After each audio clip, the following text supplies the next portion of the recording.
নমস্কার, দুপুর 12টার খবর দিনভর নিয়ে আমি অতনু রয়েছি আপনার সঙ্গে। উত্তরের দুর্যোগের মধ্যেই এলো আরো এক ভয়ানক খবর, এক রেল দুর্ঘটনার খবর। কাঞ্চনজঙ্ঘা এক্সপ্রেস যখন এনজেপি থেকে নিউ জলপাইগুড়ি থেকে রাঙাপানি স্টেশন ক্রস করছে, ঠিক সেই সময় পিছন থেকে একটি মালগাড়ি এবং দুদিকে ছিটকে চলে যায় পিছনের দুটো কামরা, আর একটি কামরা উঠে যায় একেবারে মালগাড়ির মাথায়। অর্থাৎ অভিঘাত এতটাই ছিল, এতটাই স্পিড ছিল মালগাড়ির, এতটাই অভিঘাত যে এই দুর্ঘটনা আজ সাত সকালে ঠিক কি হয়েছিল এবং তারপরে এলাকার মানুষ কিভাবে দ্রুত উদ্ধার কাজে হাত লাগালেন পুরোটাই জানবো। আমার সঙ্গে পার্থপ্রতিম গ্রাউন্ড জিরো থেকে রয়েছেন। পার্থপ্রতিম, কি অবস্থা, কিভাবে হয়েছিল? এখনো পর্যন্ত কিন্তু সেটা সবচেয়ে বড় প্রশ্ন, কিভাবে একই ট্র্যাকে দুটো ট্রেন এলো। এই যে মালগাড়িটি আসছিল এনজিপির দিকে, অন্যদিকে এনজিপির থেকে যে ট্রেনটি একটা আগরতলা শিয়ালদা যে কাঞ্চনজঙ্ঘা এক্সপ্রেস যখন যাচ্ছিল শিয়ালদার দিকে, সেই সময় কিন্তু দুর্ঘটনাটি ঘটে। একেবারে এনজিপি স্টেশনের সেই অদূরেই রাঙাপানি ও মিরপুর স্টেশনের মাঝখানে দুর্ঘটনাটি ঘটে। দুটো বগি কিন্তু একেবারে দুমড়ে মুচড়ে গেছে এবং কিভাবে দুর্ঘটনা ঘটলো সেটাই এখন সবচেয়ে ভাবাচ্ছে রেলকে এবং রেলের যে গাফিলতি রয়েছে তাহলে কিন্তু প্রশ্ন তুলেছেন যাত্রী থেকে সাধারণ মানুষ সকলে, যে আবারও কিন্তু সেম ট্র্যাকে এক ট্র্যাকে দুটো ট্রেন কিভাবে এলো, এটাই সবচেয়ে বড় প্রশ্ন। এবং সেই নিয়েই কিন্তু ইতিমধ্যে উচ্চ পর্যায়ে তদন্ত শুরু করে নির্দেশ দিয়েছে এনএফএল কর্তৃপক্ষ।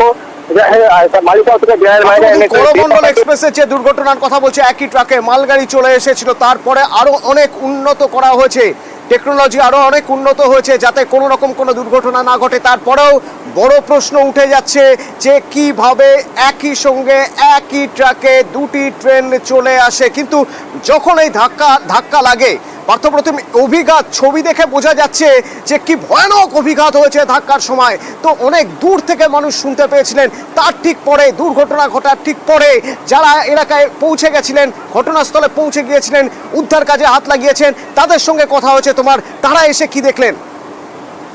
একেবারে বিকট শব্দে কিন্তু কার্যত ঘুম উড়ে যায় এখানকার স্থানীয় বাসিন্দাদের। একেবারে এটা একটা গ্রাম, খাসিরবাড়ি প্রত্যন্ত গ্রামীণ এলাকা, নিজ বাড়ি। এখানেই যখন বিকট শব্দ হয় আশপাশের মানুষজন ছুটে আসে, তো মুহূর্তের মধ্যে চিৎকার শোরগোল পড়ে যায়, মানুষের কান্নাকাটি শুরু হয়ে যায়। কিন্তু যে স্বাভাবিকভাবে তারা প্রথমে ছুটে আসে, তারপর ধীরে ধীরে বিভিন্ন আধিকারিকতা আছে, রেলের পদস্থ কর্তা, ইঞ্জিনিয়াররা ঘটনাস্থলে আছে এবং ঘটনাস্থলে পৌঁছয় এসএসবি জওয়ানরা, এনডিআরএফ জওয়ানরা, দার্জিলিং জেলা পুলিশ প্রশাসনের পদস্থ কর্তারা, শিলিগুড়ি পুলিশ কমিশনার তিনি এসে পৌঁছেছেন এবং অ্যাডিশনাল এসপি দার্জিলিং তিনি এসে পৌঁছেছেন এবং এখন কিন্তু উদ্ধার কাজ চলছে। ইতিমধ্যে বেশ কয়েকজন পার্থপ্রতিম সঙ্গে থাকো একবার।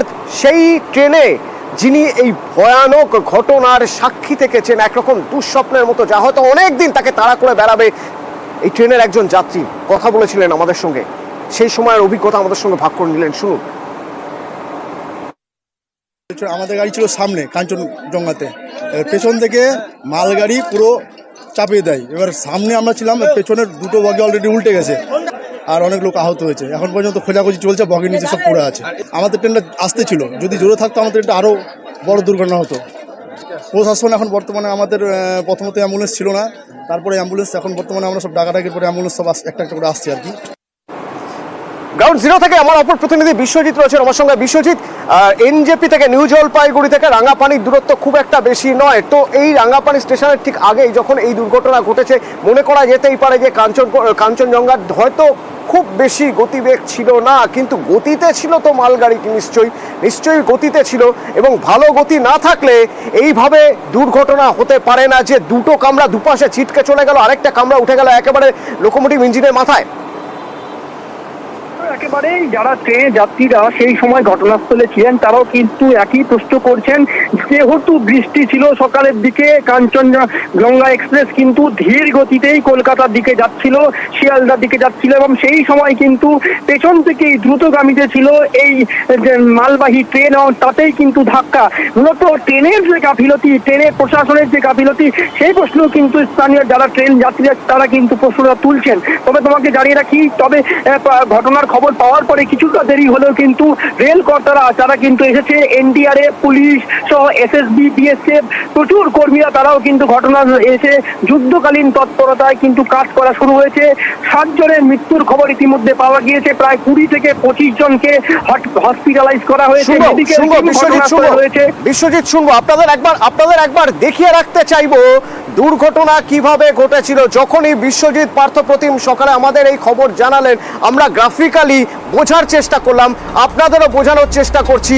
দেখুন, কাঞ্চনজঙ্ঘা এক্সপ্রেস ধীর গতিতে এগোচ্ছে, তার ঠিক পিছন থেকে মালগাড়ি প্রথমে একটি বগি এতটাই অভিঘাত ধাক্কার ডান দিকে ছিটকে চলে গেল, পরের বগি বাঁদিকে ছিটকে চলে গেল এবং তারপরে 3 নম্বর বগিটা একেবারে উঠে গেল ইঞ্জিনের মাথায়।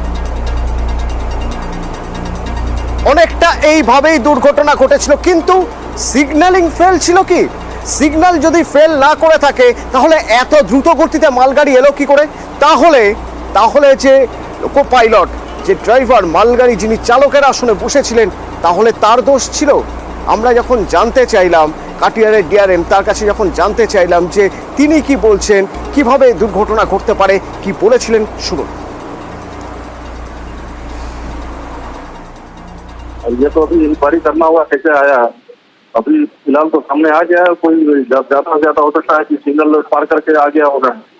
सर वहाँ तो ऑटोमेटिक सिग्नलिंग है, तो फिर ये कैसे हो सकता? ऑटोमेटिक सिग्नलिंग है वहाँ पे, ये किसी का गलती, लोको पायलट का गलती की वजह से आ सकता है, लेकिन अभी एग्जैक्टली पता नहीं है। मतलब ह्यूमन एरर का पॉसिबिलिटी है? ह्यूमन हो सकता है।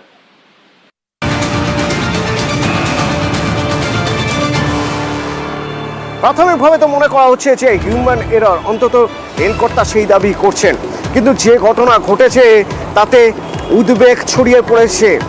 একদিকে ওপাশে যখন রাষ্ট্রপতি, তিনিও এক্স হ্যান্ডেল ব্যবহার করে সেখানে তিনি এক্স হ্যান্ডেলে লিখছেন, উদ্বেগের কথা লিখছেন। মুখ্যমন্ত্রী মমতা বন্দ্যোপাধ্যায় তার উদ্বেগের কথা লিখছেন। নবান্ন প্রতি মুহূর্তে নজরে রেখেছে কিভাবে উদ্ধার কাজ চলছে, যাদের উদ্ধার করা হচ্ছে তা যত দ্রুত সম্ভব তাদের কিভাবে হাসপাতালে শিফট করানো যায়, যাদের কম আঘাত লেগেছে তাদের কিভাবে বাড়ি ফেরানো যায়, কিভাবে কাজ হচ্ছে নবান্ন থেকে, কিভাবে কাজ পরিচালনা হচ্ছে। সোমরাজ প্রতিনিধি আমার সঙ্গে রয়েছেন, বলতে পারবেন সোমরাজ? দেখো, গোটা ঘটনায় মুখ্যমন্ত্রী মমতা বন্দ্যোপাধ্যায় উদ্বেগ প্রকাশ করেছেন। শুধু তাই নয়, ইতিমধ্যেই তিনি প্রশাসনের শীর্ষ মহলকে নির্দেশও দিয়েছেন যাতে দ্রুততার সঙ্গে উদ্ধার কার্য করা যায়। ইতিমধ্যেই উত্তর দিনাজপুর জেলা, দার্জিলিং জেলা, জলপাইগুড়ি জেলা জেলাশাসকরা ঘটনাস্থলে পৌঁছেছেন।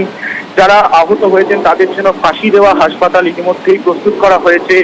উত্তরবঙ্গ মেডিকেল কলেজ থেকে বিশেষজ্ঞ চিকিৎসকদের ফাঁসি দেওয়া হাসপাতালে পাঠানো হয়েছে। পাশাপাশি যারা অতি সংকটজনক তাদের উত্তরবঙ্গ মেডিকেল কলেজে নিয়ে আসা হচ্ছে। ইতিমধ্যেই সব চিকিৎসকদের ছুটি বাতিল কার্যত করা হয়েছে উত্তরবঙ্গের, এবং সবাইকে প্রস্তুত থাকতে বলা হয়েছে। বিপর্যয় মোকাবিলা টিমও কাজ করছে। মুখ্যমন্ত্রী মমতা বন্দ্যোপাধ্যায় বাড়ি থেকে গোটা বিষয়টি নজরদারি করছেন এবং সম্ভাবনা রয়েছে মুখ্যমন্ত্রী মমতা বন্দ্যোপাধ্যায়ের উত্তরবঙ্গে যাবার, বিশেষত ঘটনাস্থল পরিদর্শন করারও সম্ভাবনা রয়েছে বলে নবান্ন সূত্রে খবর। এমন সম্ভাবনাও রয়ে গেছে। আমার প্রতিনিধি সোমরাজ আমাকে বলছিলেন যে মুখ্যমন্ত্রী মমতা বন্দ্যোপাধ্যায় হয়তো উত্তরবঙ্গে যেতে পারেন, কিভাবে ওখানে উদ্ধার কাজ চলছে, কতটা ভয়াবহতা ঘটনার তা সরেজমিনে দেখতে, নিজে দাঁড়িয়ে থেকে হয়তো দেখতে চাইবেন, সেজন্য হয়তো মুখ্যমন্ত্রী মমতা বন্দ্যোপাধ্যায় উত্তরবঙ্গে যেতে পারেন, এমনটাই এখনো পর্যন্ত এমন সম্ভাবনার কথা শোনা যাচ্ছে। রাষ্ট্রপতি থেকে শুরু করে প্রধানমন্ত্রী, এক্স হ্যান্ডেলে সবাই উদ্বেগ প্রকাশ করেছেন। রেলমন্ত্রী অশ্বিনী ভাবে তিনি হয়তো, মাফ করবেন, রেলমন্ত্রী কিছুক্ষণের মধ্যেই হয়তো তিনি পৌঁছে যাবেন বাগডোগরায়, এবং পৌঁছে যাওয়ার পর তারপরে তিনি ঘটনাস্থলে যাবেন। রেলের উচ্চপদস্থ আধিকারিকরা ইতিমধ্যেই কেউ পৌঁছে গিয়েছেন, কেউ পৌঁছে যাবেন হয়তো খুব দ্রুত, এবং দ্রুততার সঙ্গে ওই এলাকা থেকে যত দ্রুত সম্ভব মেডিকেল গাইডেন্স, অর্থাৎ যত দ্রুত সম্ভব তাদের চিকিৎসার ব্যবস্থা, যারা আহত তাদের চিকিৎসার ব্যবস্থা করার জন্য এই মুহূর্তে সেই কাজ চলছে।